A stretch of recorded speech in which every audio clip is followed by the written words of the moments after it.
انسان کا جس طرح کا نظریہ ہوتا ہے پھر وہ زندگی میں عمل بھی اسی طرح کے کرتا ہے، لوگوں کے بیچ رہ کے وہ وقت بھی اسی طرح ہی گزارتا ہے۔ قریش مکہ اور حضور سید عالم صلی اللہ تعالیٰ علیہ وسلم سے جو پہلے کے لوگ تھے، ان کے افکار بہت ساری خرابیوں کا شکار ہو گئے تھے، فکری کمزوریاں پیدا ہو گئی تھیں، مختلف قسم کی اوہام پرستی کا وہ شکار تھے، توہمات میں الجھ گئے تھے۔ حج کا موقع آیا ہے تو اب انہوں نے قبولیت کا یہ نظریہ گھڑ لیا ہے کہ ننگے ہو کے معاذ اللہ طواف کریں گے بیت اللہ کا۔ قربانی کا موقع آیا ہے تو جانوروں کا خون دیواروں کے ساتھ لگائیں گے خانہ کعبہ کی۔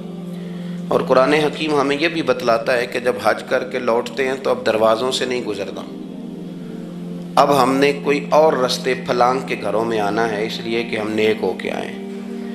تو مختلف قسم کی توہمات انہوں نے گڑھ لی تھی، اللہ تبارک و تعالیٰ کی ذات کے بارے میں بھی، انبیاء کرام علیہ السلام کے بارے میں بھی۔ قرآن مجید ہمیں کہتا ہے کہ یہودیوں نے جناب عزیر علیہ السلام کو اللہ کا بیٹا کہا، عیسائیوں نے معاذ اللہ حضرت عیسیٰ علیہ السلام کو اللہ کا بیٹا کہا۔ تو افکار کے اندر جب انسان کے بہت زیادہ خرابیاں آ جاتی ہیں، یعنی ایک آدمی کا ذہن بن گیا نا سارے لوگ چور ہی ہیں، تو پھر کسی سے دوستی کرنا، کسی کے ساتھ چلنا، وقت گزارنا اس کے لیے دشوار ہی نہیں محال بھی ہو جاتا ہے۔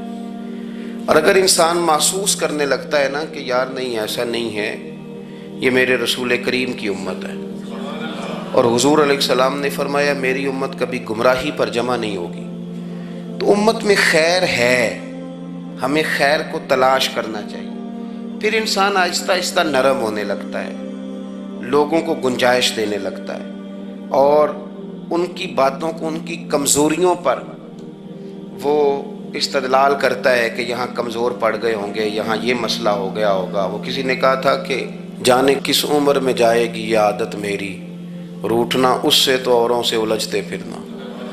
کئی دفعہ یوں بھی ہوتا ہے۔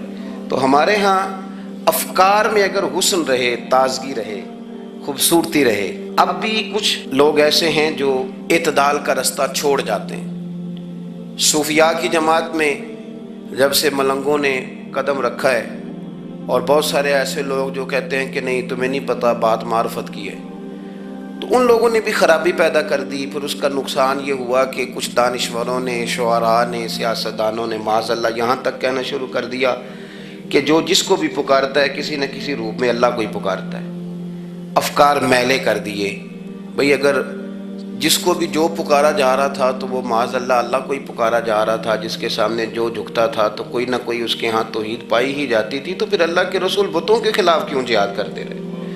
پھر لا الہ الا اللہ کا کیا معنی ہوا؟ تو ایک تو وہ طبقہ آیا، پھر ایک الحاد اور بے دینی کا رویہ کچھ لوگوں نے یہ بھی اختیار کیا کہ معاذ اللہ انہوں نے مسبب الاسباب کی بجائے لوگوں کو اسباب پر زیادہ توکل کرنے کا معاذ اللہ درس دیا۔ دعاؤں سے کام نہیں چلتا، خالی نعروں سے بات نہیں بنتی۔ اس کو یہاں تک لے گئے کہ اگر آج انہیں حضور کا کوئی معجزہ بتایا جائے، کسی کرامت کی بات کی جائے، اللہ تبارک و تعالیٰ کی طرف سے عطا کردہ کسی انہونی ایسی بات میں جس میں خالصتاً قدرت الہی کا دخل ہو، تو ان لوگوں کے لیے ماننا مشکل ہو جاتا ہے، کیونکہ انہوں نے زور ہی اس بات پہ دے دیا ہے۔